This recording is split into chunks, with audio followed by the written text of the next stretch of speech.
আজকে আমাদের টপিক হচ্ছে দায়রা আদালত কর্তৃক মামলার বিচার। আমরা এর আগের কোনো একটি লেকচারে আমরা পড়ে এসেছি ম্যাজিস্ট্রেট কর্তৃক মামলার বিচার। এখন আমরা পড়ব দায়রা আদালত কর্তৃক মামলার বিচার। এই বিচার প্রসঙ্গে ফৌজদারি কার্যবিধিতে যে বিধান বলে দেওয়া হয়েছে সেই বিধান আমরা এখন স্টেপ বাই স্টেপ আমরা শিখব। প্রথমেই 265 ক ধারায় বলে দেওয়া হয়েছে পাবলিক প্রসিকিউটর কর্তৃক মামলা পরিচালনা। আমরা সবাই জানি যে পাবলিক প্রসিকিউটর বিষয়টি কি। পাবলিক প্রসিকিউটর হচ্ছে সরকারি উকিল, আমরা সংক্ষেপে পিপি বলি। এখানে বলা হয়েছে অত্র ধারার বিধান মতে দায়রা আদালত প্রত্যেকটি বিচারে পাবলিক প্রসিকিউটর সরকার পক্ষে মামলা পরিচালনা করবেন। আচ্ছা, কিরকম বিষয়টি দেখেন যে দায়রা আদালত যে মোকদ্দমাগুলোর বিচার করবে সেই মোকদ্দমাগুলোর সরকার পক্ষের আইনজীবী হচ্ছে সরকারি উকিল অর্থাৎ পিপি বা পাবলিক প্রসিকিউটর। তো সেই পাবলিক প্রসিকিউটর সরকারের পক্ষে দায়রা আদালতে মামলা পরিচালনা করবেন। একদম প্রথম স্টেপই হচ্ছে এটি। তারপরে বলা হয়েছে ধারা 265 খ অনুযায়ী সরকার পক্ষে বক্তব্য শুরু। ফৌজদারি কার্যবিধির 205 গ ধারার বিধান অনুসারে আসামি আদালতে হাজির হলে বা তাকে হাজির করা হলে পাবলিক প্রসিকিউটর আসামির বিরুদ্ধে আনিত অভিযোগ বা সাক্ষ্য প্রমাণ উপস্থাপনের মাধ্যমে সরকার পক্ষে বক্তব্য শুরু করবেন। আচ্ছা দেখেন, তারপরের স্টেপ হচ্ছে আসামি আদালতে হাজির হয়েছে অথবা তাকে হাজির করা হয়েছে। তো তাকে হাজির করার পর যে পিপি রয়েছে সে পিপি আসামির বিরুদ্ধে আনিত অভিযোগ আদালতের কাছে ব্যক্ত করবেন এবং যদি কোনো সাক্ষ্য প্রমাণ থাকে তাহলে সে সাক্ষ্য প্রমাণও উপস্থাপন করবেন। তারপরে ধারা 265 গ অনুযায়ী বলা হয়েছে অব্যাহতি বা ডিসচার্জ। দায়রা আদালত 265 খ ধারায় মামলা নথিপত্র ও যুক্তিতর্ক শুনে অভিযোগ ভিত্তিহীন মনে করলে সেক্ষেত্রে আসামিকে অব্যাহতি প্রদান করবেন, এর কারণ লিপিবদ্ধ করবেন। আচ্ছা দেখেন কত সুন্দরভাবে এই স্টেপটি বলে দেওয়া হয়েছে। 265 খ ধারায় আমরা শিখলাম যে পিপি দায়রা আদালতের কাছে অভিযোগ উপস্থাপন করেছে, যদি কোনো প্রমাণ থাকে সেটি উপস্থাপন করেছে। তো সেই বিষয়গুলো দেখে যদি দায়রা আদালতের কাছে মনে হয় যে অভিযোগগুলো সম্পূর্ণ ভিত্তিহীন, অভিযোগগুলো সত্য নয় এবং যে নথিপত্র যে কাগজপত্র দেখানো হয়েছে সেগুলো সঠিক নয়, তাহলে সেক্ষেত্রে সে আসামিকে অব্যাহতি প্রদান করবেন অর্থাৎ ডিসচার্জ করে দেবেন। আমরা জানি কখন ডিসচার্জ বা অব্যাহতি হয়, মামলার বিচার কার্য শুরুর আগেই যদি আসামিকে ছেড়ে দেওয়া হয় তাহলে তাকে বলা হয় অব্যাহতি বা ডিসচার্জ।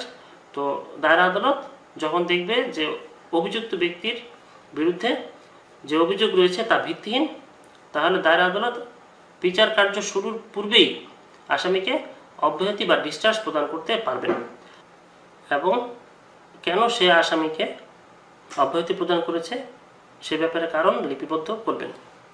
তারপর 265 ঘ ধারা অনুযায়ী বলা হয়েছে চার্জ গঠন। আসামির অভিযোগ প্রমাণিত হলে দায়রা আদালত 265 ঘ ধারা মতে চার্জ গঠন করবেন। চার্জ গঠন করলে আসামিকে এরূপ অভিযোগ পড়ে শোনাবেন এবং আসামিকে জিজ্ঞাসা করবেন সে দোষ স্বীকার করে না বিচার প্রার্থনা করে। এই ধারাটি একটু বুঝেন। আমরা এর আগের ধারায় পড়েছিলাম যে যদি অভিযোগ ভিত্তিহীন মনে হয় তাহলে আসামিকে অব্যাহতি প্রদান করবেন, আর যদি অভিযোগ ভিত্তিহীন প্রমাণিত না হয়, যদি অভিযোগ সঠিক মনে হয় দায়রা আদালতের কাছে, তাহলে সেক্ষেত্রে আদালত চার্জ গঠন করবেন এবং চার্জ গঠন করার পর আসামির বিরুদ্ধে যে অভিযোগ তৈরি হয়েছে সেই অভিযোগটি আসামিকে পড়ে শোনাবেন এবং আসামিকে জিজ্ঞেস করবেন যে সে কি তা স্বীকার করে নাকি সে বিচার প্রার্থনা করে। যদি সে স্বীকার করে তাহলে এক পদ্ধতি, আর যদি স্বীকার না করে, যদি সে বিচার প্রার্থনা করে তাহলে আরেক পদ্ধতি। আচ্ছা, তারপর ধারা 265 অনুযায়ী বলা হয়েছে দোষ স্বীকারের দণ্ড। একটু আগে আমরা পড়েছি যে দায়রা আদালত আসামিকে জিজ্ঞেস করবে সে দোষ স্বীকার করে কিনা।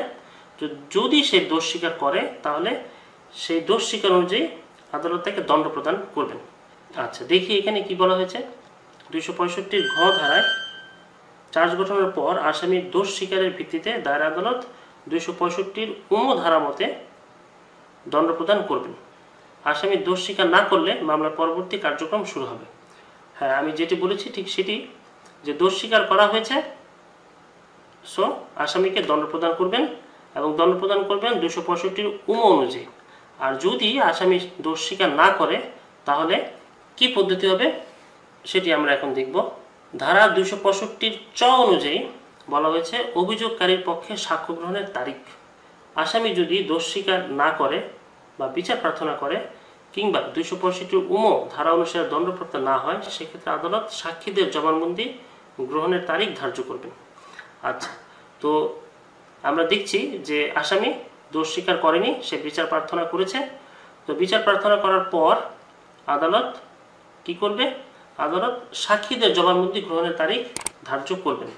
অর্থাৎ কবে সাক্ষীরা আসবে এবং সাক্ষীরা তাদের জবানবন্দি দিবে সেই তারিখটি আদালত নির্ধারণ করবেন। অভিযোগকারীর আবেদনক্রমে কোনো সাক্ষীর উপস্থিতি বা দলিল প্রমাণাদি হাজির করার জন্য আদালত যে কোনো ওয়ারেন্ট ইস্যু করতে পারেন।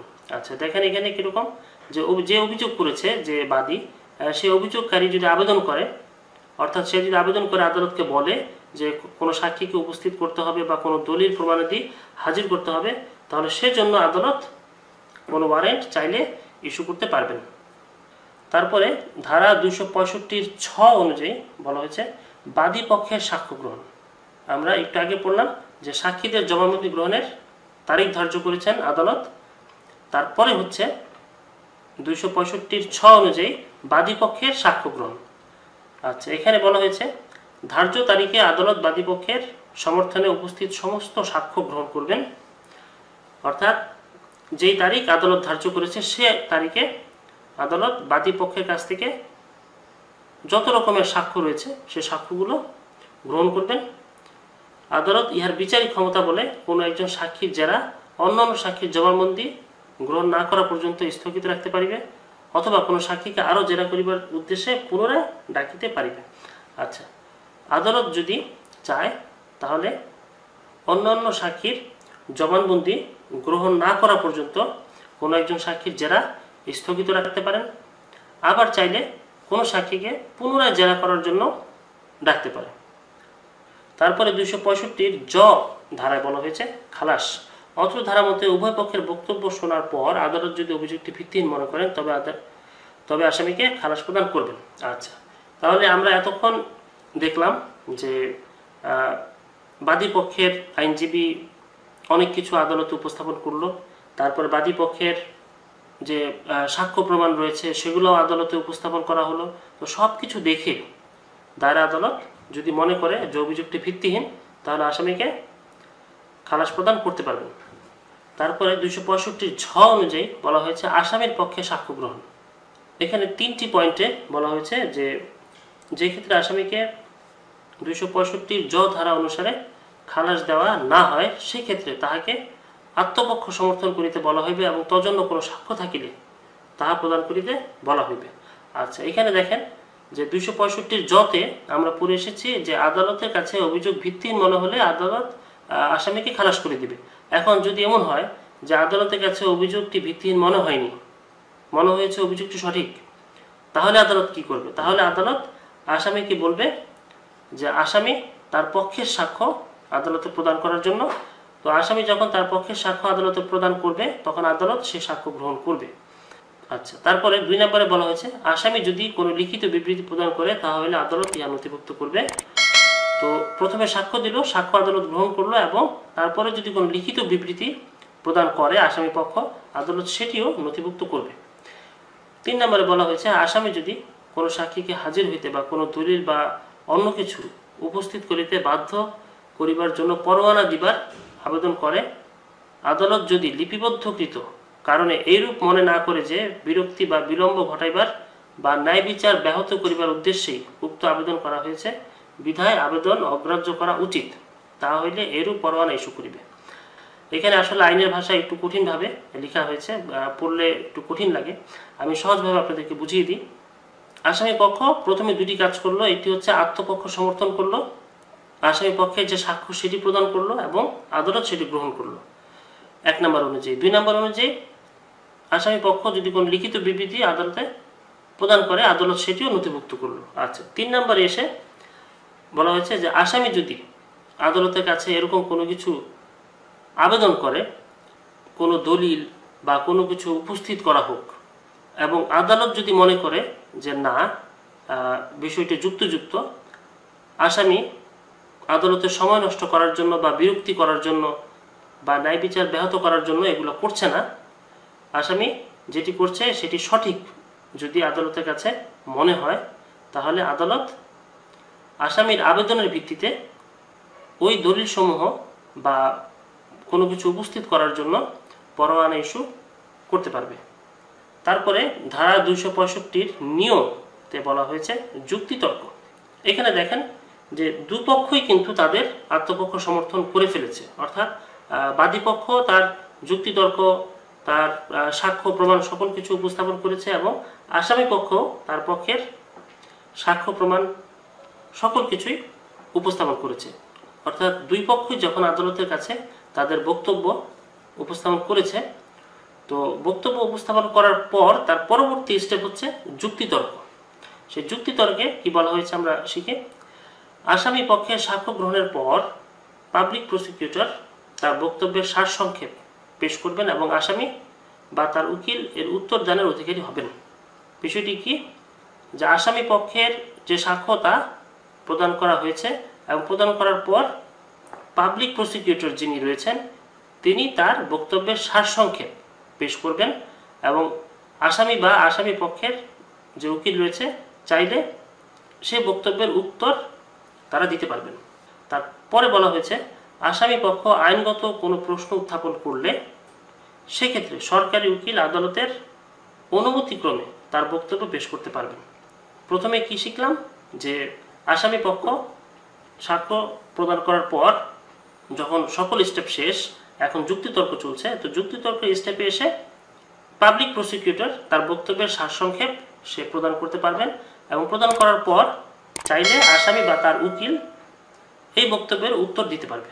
আর পরের পয়েন্টটি হচ্ছে যে আসামি পক্ষ যদি কোনো আইনগত প্রশ্ন উত্থাপন করে তাহলে সেক্ষেত্রে সরকারি উকিল অর্থাৎ বাদী পক্ষের যে উকিল সে আদালতের অনুমতিক্রমে তার জবাব সে দিতে পারবে অথবা তার বক্তব্য সে পেশ করতে পারবে।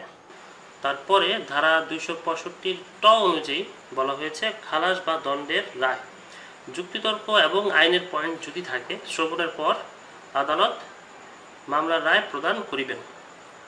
অর্থাৎ সকল কিছু শোনার পর যদি আদালতের কাছে মনে হয় যে অভিযুক্ত ব্যক্তি নির্দোষ তাহলে তাকে খালাস প্রদান করবেন, আর যদি মনে হয় সে অপরাধ করেছে তাহলে তাকে দণ্ড প্রদান করবেন। এখানে আমাদেরকে একটি বিষয় মনে রাখতে হবে, দায়রা আদালত 360 দিনের মধ্যে মামলা নিষ্পত্তি করবেন। অর্থাৎ আমরা এই এতক্ষণ যে স্টেপগুলো শিখলাম, দায়রা আদালত কিভাবে বিচার শুরু করবে এবং কিভাবে বিচার শেষ করবে, এই টোটাল যে প্রসেসটি ঘটবে 360 দিনের মধ্যে। অর্থাৎ 360 দিনের মধ্যেই দায়রা আদালতকে তার মামলার নিষ্পত্তি করতে হবে। এই 360 দিন বিষয়টি আপনারা মনে রাখবেন, অনেক সময় এমসিকিউতে থাকে, যদি প্রশ্ন আসে আশা করি ভুল করবেন না, মনে রাখবেন যে দায়রা আদালতের মামলা নিষ্পত্তি করার সময়সীমা হচ্ছে 360 দিন।